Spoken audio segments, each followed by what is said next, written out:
Okay. Wala po tayong Bible study for this Friday, but I present video para po sa bawat isa na kahit po wala tayong Bible study ay meron pa rin po tayong word of encouragement na nag-record po ako ng video para sa inyo, and I hope na panoorin niyo po. Ang ating verse ngayon is from First Thessalonians chapter 5 verse 18. In everything give thanks, for this is the will of God in Christ Jesus concerning you.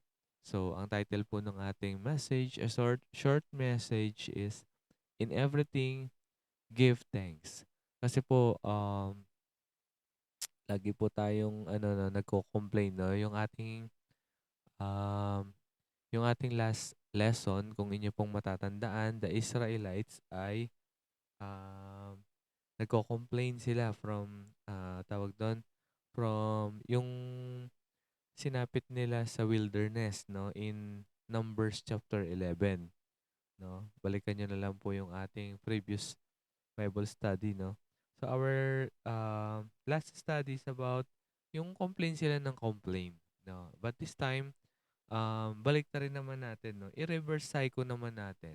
Kasi in every situation na nangyayari sa buhay natin, mas maganda yung ganito na lang, no. Isipin mo na lang na in every situation sa buhay mo, sa buhay natin, kung lagi mo pang iniisip na it is all negative, ang mangyayari sa you will filled with um, yung complaining, negative thoughts, and nadi-discourage din tayo. So, ngayon, pag-aralan natin na in everything, what if pasalamatan natin sa Panginoon? Because God has His perfect will, no, in place, and God has His wisdom na kailangan natin matutunan along the way, no? In everything, ang ganda ng verse na to, no? In First Thessalonians chapter 5, verse 18, in everything give thanks. For this is the will of God in Christ Jesus concerning you. Basahin natin yung buong context niya from 16 para maintindihan natin. Sabi dito, First Thessalonians 5:16, rejoice evermore. Diba? Napakasimple. Very, very striking words, very simple, and very, ano ba tawag doon? Uh, napaka daling intindihin. Rejoice evermore. Pray without ceasing. And in 5:18, in everything give thanks, for this is the will of God in Christ Jesus concerning you. So, in every situation kasi, mas madalas pa nga yung mga situation is parang unfavorable, no? Yung it seems unfavorable. And yung mga situation is seems bad, seems parang awkward, seems parang odd, no? But in every situation, ganito pala yung dapat natin gawin. In everything, give thanks, for this is the will of God in Christ Jesus concerning you. Meron pala siyang plans. Meron pala siyang plano. No? In every situations na pinagdadaanan natin, in every situations na ating pong mga gagawin, there is a plan. No? There is a will ng Panginoon. No? What if dalawa lang naman yung attitude na pwede natin gawin eh. Mag-complain tayo or magpasalamat tayo. What if i-practice natin yung pagiging mapagpapasalamat sa Panginoon. Yun naman yung gusto ng Panginoon sa atin, mga Christians, no? Maging mapagpasalamat tayo sa lahat ng mga bagay. Ito yung tinuturo ni Apostle Paul dito sa Thessalonians, no?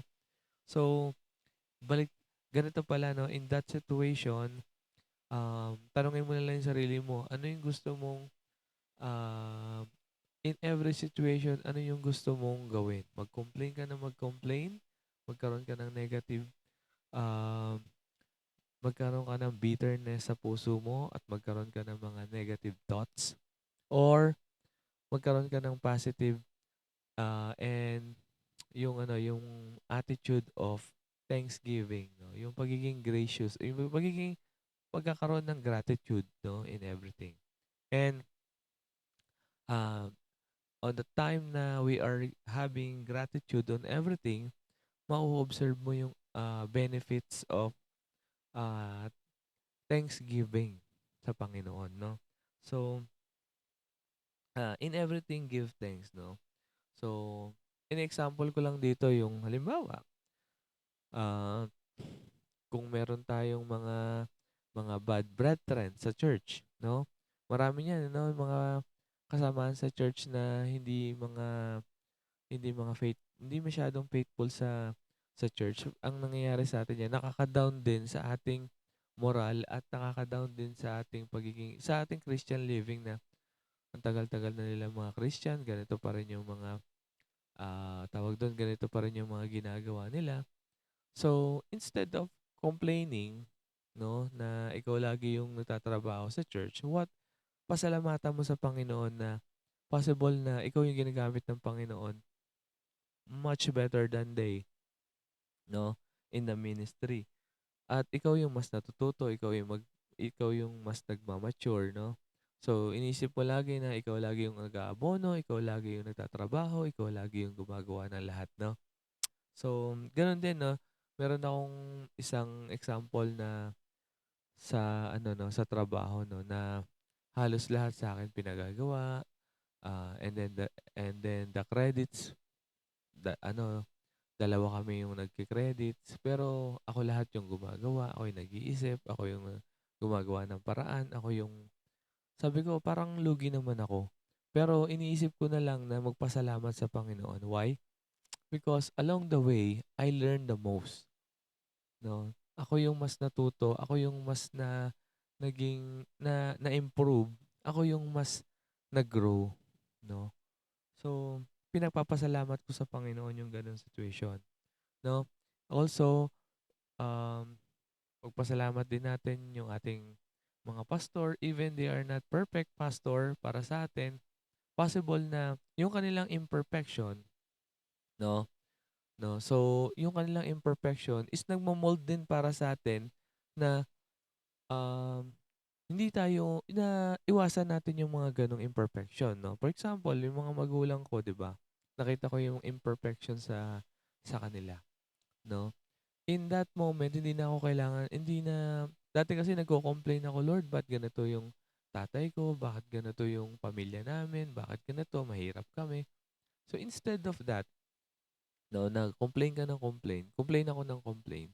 Inisip ko na baka paraan 'to ng Panginoon para magsumikap ako, maging mabuting magulang din ako sa mga anak ko at maging ah,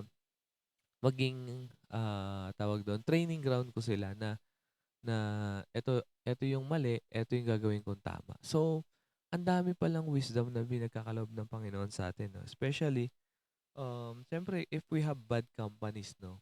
May mga nangyayari na may mga kasamahan tayo na um, tinuturuan tayo ng mali, yung bad companies. And also, kung tatrabaho ka, yung company mo, parang, tawag doon, parang ginagamit ka lang or ang attitude ko doon is ah, nagpapasalamat ako sa Panginoon kasi binigyan ako ng company ng Panginoon na ganito, employer or mga kasamahan, mga kaibigan na ganito. Kasi somehow God has a will, no? Meron siyang paraan na i-mold ka niya, ayusin yung buhay mo.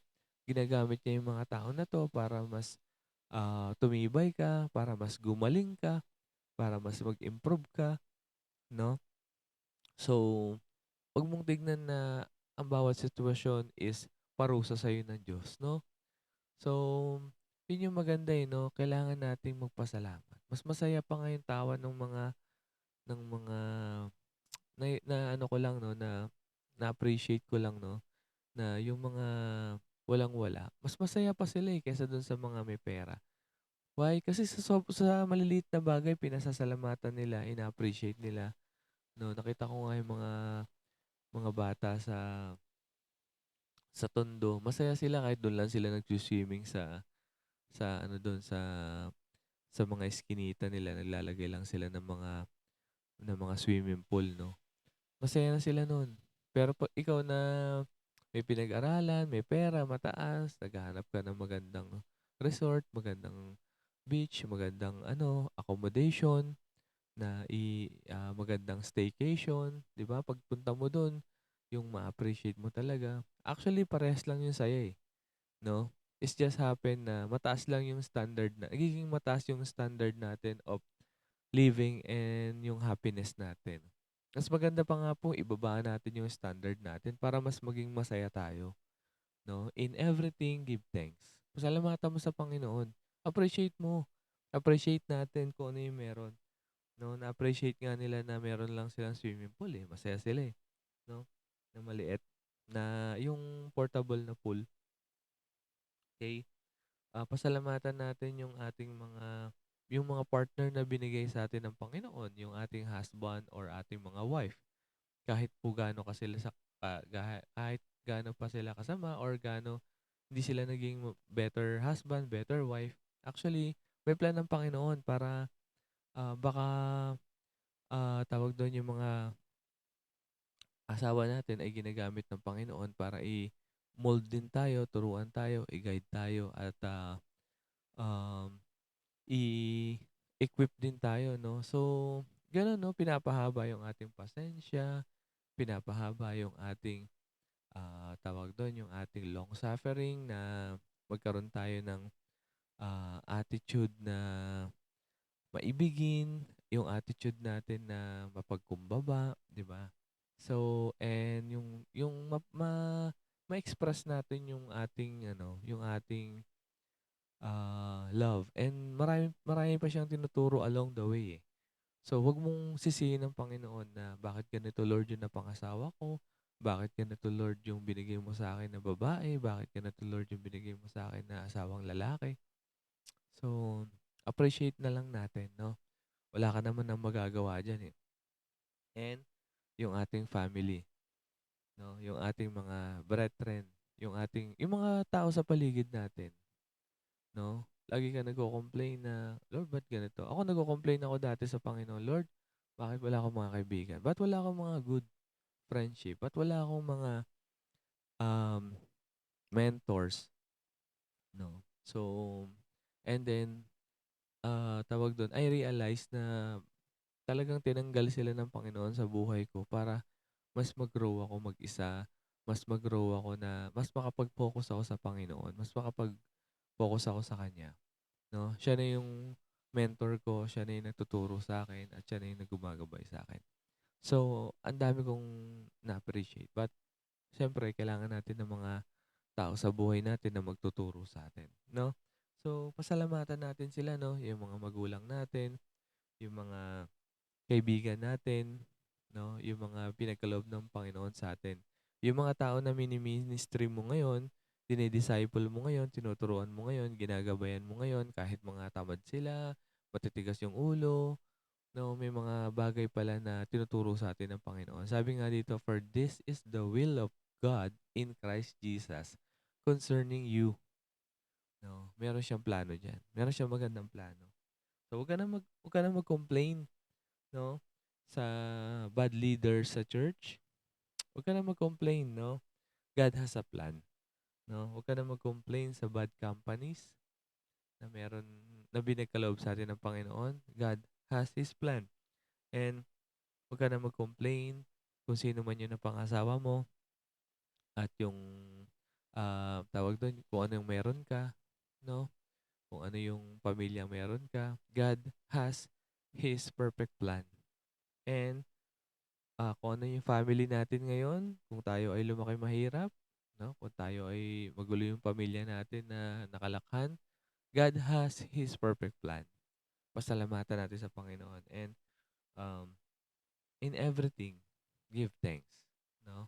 So, um, encourage natin yung positive thinking, 'no, rather than complaining, 'no? The benefits of appreciation and gratitude. Marami pong benepisyo na in the situation na may mga problema is kailangan natin pong magkaroon ng, appreciation.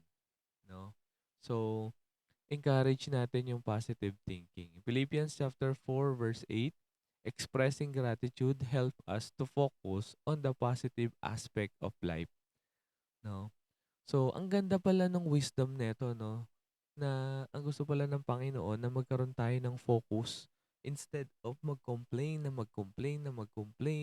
problemahin yung mga problema, 'di ba? So, finally, brethren, sabi dito ni Apostle Paul, whatsoever things are true, whatsoever things are honest, whatsoever things are just, whatsoever things are pure, whatsoever things are lovely, whatsoever things are good report, if there be any virtue, if there be any praise, think of these things, no? Pasalamatan natin sa Panginoon. Marami tayong matututunan along the way, no? Kung itong mga bagay na to ay nagtuturo sa atin ng katotohanan, pagiging honest, just, pure, lovely in every situations na ito, it brings good report. Marami pong mangyayari sa atin diyang positive, no? So, ang problema kasi sa atin, napaka-negative nung ating mga iniisip, no? So, and also, enhance relationship, no? So, 'di ba? Pag complain ka ng complain sa asawa mo, complain ka ng complain sa nanay mo, sa mga kapatid mo, sa pinagtatrabahuhan mong trabaho, sa employer mo, sa mga kaibigan mo, sa mga kasama mo sa church, sa pastor, 'di ba? Ano mangyayari? Nasisira yung relationship, no? Ang mas maganda pala, i-appreciate na lang natin, no? Appreciation and gratitude can strengthen our relationship with others, no? So, ina-appreciate mo yung asawa mo kahit tamad siya, kahit may mga flaws siya, may mga bagay na kulang sa kanya. So, ina-appreciate mo siya, patuloy mo siyang minamahal. Di ba mahaba yung relationship, no? Nag-i-strengthen. Ganun din, no? Yung ating mga kapastoran, yung mga brethren natin, no? Ang problema kasi sa iba, konting pagkakamali lang ng brethren, tinitiwalag, no? Dina-down, di ba? So, nagkakasala lang sila pero patuloy nating tawag doon, nagkasala na nga sila, binagatungan pa natin, no?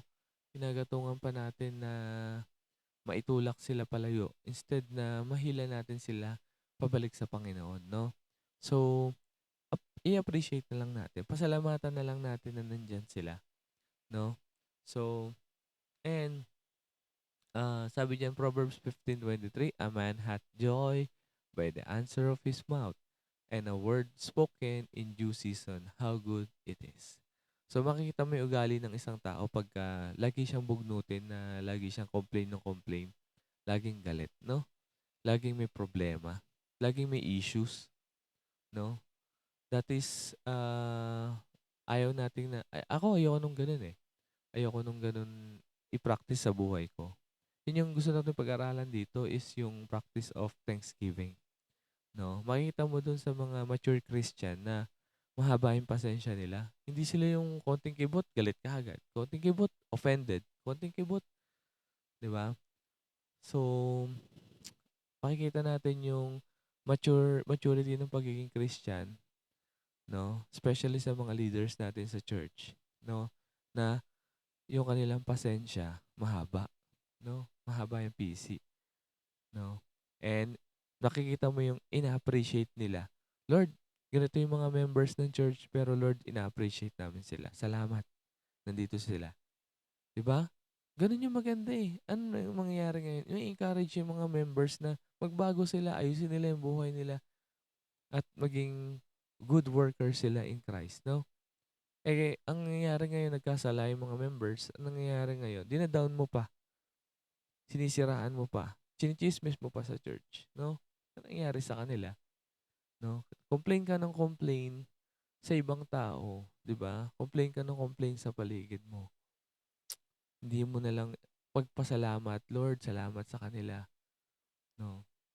So, Proverbs 15:13, a merry heart maketh a cheerful countenance, but the sorrow of the heart the spirit is broken.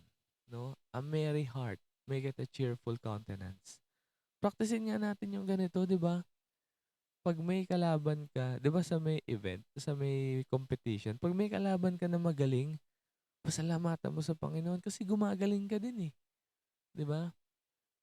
Kasi gusto mong ano siya eh, kasi gusto mo siyang i-compete eh. So, ang nangyayari sa'yo, mas gumaling ka pa rin dahil gusto mo siyang, di ba, na-encourage ka pa mag-practice, mag-practice, mas gumaling. Kasi alam mo na merong good competition eh. Di ba? Eh, ang problema sa'yo, sinasabi mo, ang galing naman nila, baka hindi ko kaya din to. Ano nangyari sa'yo? Di complain ka ng complain, wala rin, di ba? Negative. Eh kung pinagpapasalamatan mo, Lord, salamat meron akong competition na ganito. Mahirap, pero marami akong natutunan. Marami, mas gumaling ako, mas na-enhance ako. Mas nakita ko pa yung full potential ko kasi na-encourage ako na ganito yung competition. 'Di ba? Kaysa mukmuk ka ng mukmuk, 'di ba? Complain ka ng complain in the situation, no? It leads also to contentment. Ito talaga yung pinaka reason, no, ng isa sa pagkakaroon ng gratitude, no? By being grateful, we can find contentment in all circumstances of life. No, rejoice evermore. No, pray without ceasing. Pag-pray natin, pagpasalamat natin sa Panginoon, mag-pray tayo sa Panginoon, no? And in everything, give thanks, for it is the will of God in Christ Jesus concerning you. No? Ilang slides na lang. Lead, ito, tawag doon, um, it brings joy. No? It brings joy sa ating puso na nagkakaroon tayo ng gratitude. 'Di ba? Practicein mo na complain ka ng complain. Ano mangyayari sa 'Di ba? Puro negative, bitterness, and puro complain yung ano mo, yung buhay mo. Nagiging negative ka. What if i-practice mo yung pagkakaroon ng appreciation and gratitude, 'di ba? Mamili ka na lang kung anong gusto mong papel sa buhay mo. Mamili ka na lang kung anong gusto mong ganap, 'di ba? Yun yung lagi ko sinasabi. Mamili ka na kung anong gusto mong ganap. Kung gusto mong complain ka ng complain na negative ka, then so be it. Bahala ka sa buhay mo, no? The Bible teaches to give thanks, no? Magkaroon tayo ng appreciation, gratitude. This will this will enhance our joy in our hearts and lift our spirit. 'Di ba? Practicein mo na. Practicein mo na. Ako, mas gusto kong ganito eh. Mas gusto kong ganito yung ganap ko. In everything, give thanks. Papasalamat ko sa Panginoon, no? Kung meron ako may mga bad things happen, kailangan ko magtrabaho, kailangan ko magpagod, kailangan ko nung ganito gawin. Lord, salamat may trabaho ako kahit mahirap. Lord, salamat may mga magulang ako, no? Kahit hindi sila perfect. Salamat meron akong asawa. Salamat meron akong pastor. Salamat may mga kapatiran sa church. Salamat sa mga kaibigan. Kahit hindi sila perfect, no? Kahit ganito yung buhay namin na hindi hindi gano'n ka-perfect at marami akong na-experience na hardship. Lord, salamat, no? Kasi pinagkaloob mo 'to para i-mold mo ko, gabayan mo ko at turuan mo ko. So, yun yung best things, eh, no? Na kailangan nating i-appreciate, eh. No? So, Psalms 92 verse 1, no? It is a psalms or a song for the Sabbath day. It is a good thing to give thanks unto the Lord and to sing praises unto thy name, O Most High. Sabi to ni David, to shew forth thy loving kindness in the morning and thy faithfulness every night. 'Di ba? Papasalamat sila sa Panginoon. Papasalamat sila.